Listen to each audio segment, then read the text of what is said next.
여러분, 오늘 알려드리는 방법 진짜 꼭 사용해보세요. 글 하나 만들어주는데 5분도 안 걸립니다. 안녕하세요. 블로그 과외쌤 비프리입니다. 2024년 블로그 해보려고 하셨던 분들 어떻게 잘 하고 계신가요? 막상 해보니 글 쓰는 게 어려우시다고요? 많은 분들이 온라인 부업으로 블로그를 알아봤다가 하지 못하고 포기하는 이유가 바로 시간입니다. 최대한 적은 시간으로 큰 보상을 얻고 싶은데 글쓰기는 벽이 높은 게 사실이에요. 제가 블로그 과외를 하며 알게 된 헬스장 사장님이 계시는데 세상에 블로그 글 하나 쓰는데 6시간 정도 걸리셨다고 하시는 거예요. 6시간이면 말이 6시간이지 거의 하루 종일인 거잖아요. 글쓰기가 처음인 초보분들이 얼마나 블로그를 어려워하시는지 실감이 났던 부분이었어요. 사실 저 역시 글쓰기 시간이 빠른 편은 아닙니다. 오히려 오래 걸리는 편이었는데요. 오늘 알려드리는 이걸 사용하고 나서는 진짜 글쓰기가 빨라지는 걸 체감할 수 있었습니다. 오늘 알려드릴 방법은 바로 블로그 글 쓰는 시간 3시간에서 30분으로 단축을 하는 방법입니다. 그리고 전문가가 아니더라도 내가 원하는 분야의 전문 블로그가 되는 방법이기도 해요. 바로 AI를 활용한 글쓰기입니다. AI 툴의 대표주자인 챗GPT를 사용하는 방법이에요. 지금까지 챗GPT 답변이 너무 뻔해서 쓸만하지 못했다는 분들, 어떻게 질문하면 퀄리티 좋은 답변을 쏙쏙 뽑아낼 수 있는지 알려드릴게요. 저도 지금까지는 챗GPT 글쓰기보다 판다 AI를 사용했는데요. 이게 직접 써보니까 달랐습니다. 챗GPT 사용법을 알고 모르고 차이가 정말 엄청 컸어요. 리튼이나 가제트 같은 다른 AI 프로그램에 비해 결과가 더 원하는 대로 정확하게 나오는 느낌이었습니다. 특히 정보성 포스팅이 잘 맞았는데요. 개인적으로는 방문이나 제품 사용 리뷰 같은 후기성 글은 판다 AI를 추천드리고 좀 내용이 구체적으로 파고 들어간다 싶은 정보성 글은 챗 GPT를 쓰시는 걸 추천드려요. 챗 GPT 말고 AI 글쓰기 프로그램인 판다 AI 사용법은 위에 다른 영상 보기로 걸어둘게요. 맛집처럼 직접 다녀온 곳 리뷰는 경험한 내용을 쓰는 거다 보니까 쉽지만 경제나 재테크 분야는 처음이면 어렵잖아요. 그런데 또 블로그 돈 되는 카테고리 중 하나가 이 경제 비즈니스 분야거든요. 그래서 이왕 글 쓰는 거 구독자 여러분들께 알려드리려고 이번 포스팅에서 챗 GPT를 적극 활용해 봤습니다. 근데 진짜 신세계였어요. 평소 같으면 제가 익숙하지 않은 모르는 분야다 보니 정보를 검색하고 글을 쓰는데 3시간 정도는 걸렸을 텐데요. 그런데 이 챗 GPT AI 글쓰기 활용을 하니까 글 쓰는 시간이 딱 30분으로 단축이 되더라고요. 사실 경제 쪽은 저한테 익숙하지도 않고 또 제가 잘못된 정보를 전해드릴까봐 글 쓰는 게 좀 부담됐거든요. 그런데 챗 GPT로 초안을 뽑아보니 이건 뭐 제가 손댈 곳 자체가 많이 없는 느낌이었습니다. 제가 자료 조사를 하다 보니까 챗 GPT 유료 버전이 나오면서 무료 버전은 퀄리티가 떨어진다는 리뷰를 많이 봤는데요. 실제로 네이버 블로그 글쓰기에 활용할 정도라면 무료여도 충분합니다. 챗 GPT 같은 생성형 AI에서 중요한 건 프롬프트라고 하는 명령어인데요. 쉽게 말해 이 창에 쓰는 질문입니다. 챗 GPT를 활용한 AI 글쓰기 어떻게 하면 더 잘할 수 있는지 지금부터 같이 보여드릴게요. 저는 이번에 ISA 계좌에 대한 정보성 컨텐츠를 발행했습니다. 첫 번째, 챗 GPT의 정체성을 알려주기. 이게 제가 실제로 사용한 질문인데요. 나는 경제 전문 칼럼니스트야. 첫 문장을 이렇게 시작을 했어요.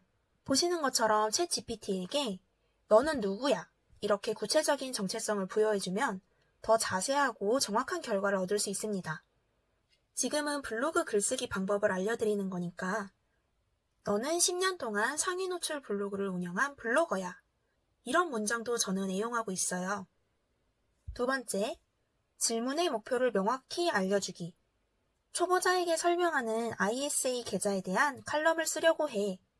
이렇게 글의 목표와 글을 읽을 독자까지 명확하게 설정을 해줍니다. 블로그 글은 어려울 필요가 전혀 없습니다.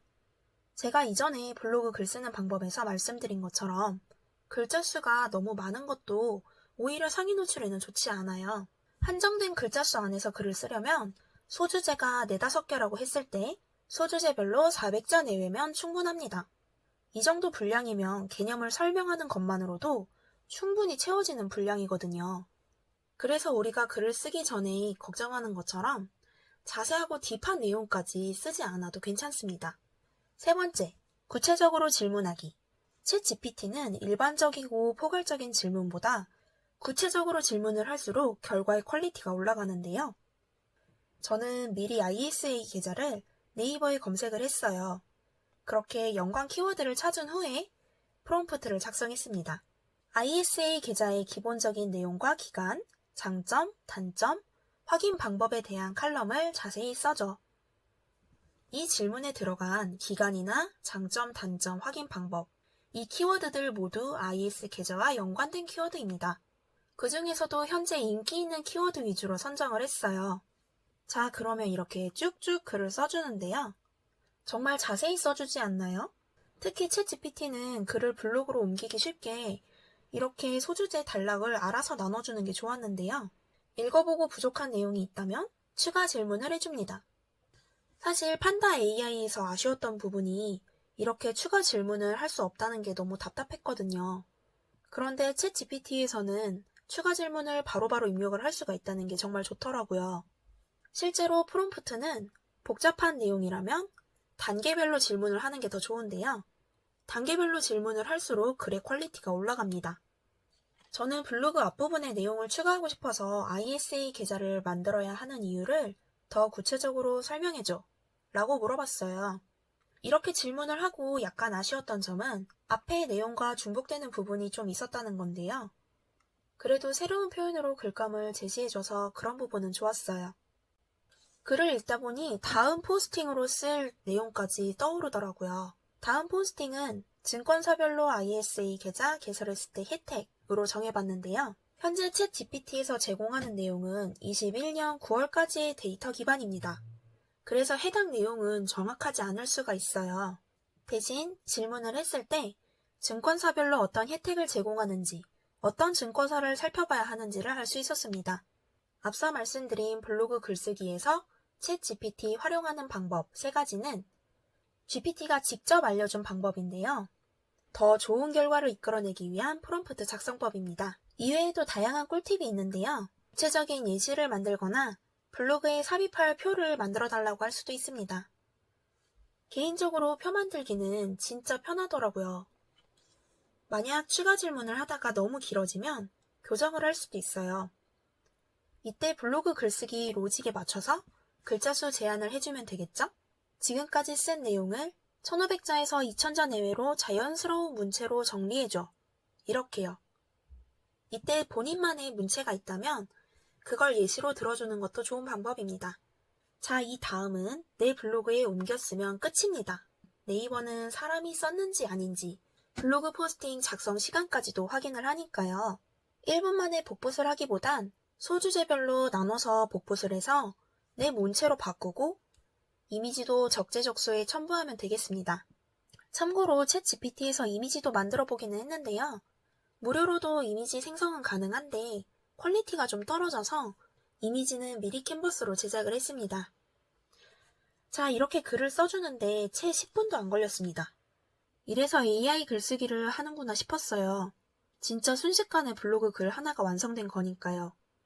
사실 ISA 계좌는 기본적인 개념이나 장단점이 똑같았기 때문에 무료 버전을 활용해서 글을 쓰고 상위 노출된 글 하나 선택을 해서 최신 내용과 다른 부분은 없는지 검증만 해주면 포스팅 하나 쉽게 뚝딱입니다.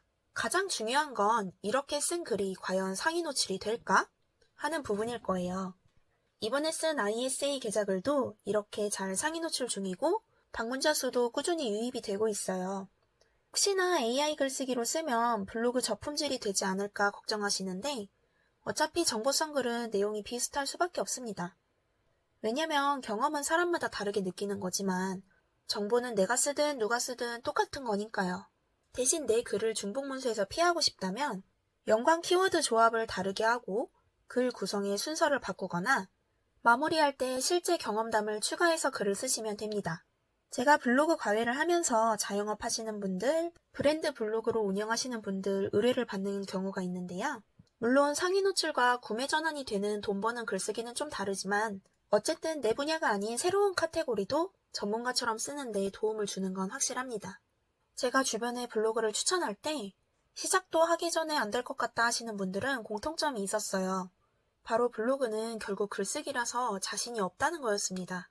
실제로 저는 글쓰기를 좋아하는 편인데도 글 쓰는 시간이 오래 걸리다 보니 안 맞을 것 같다는 분들에게 그래도 해보라는 말을 할 수가 없더라고요.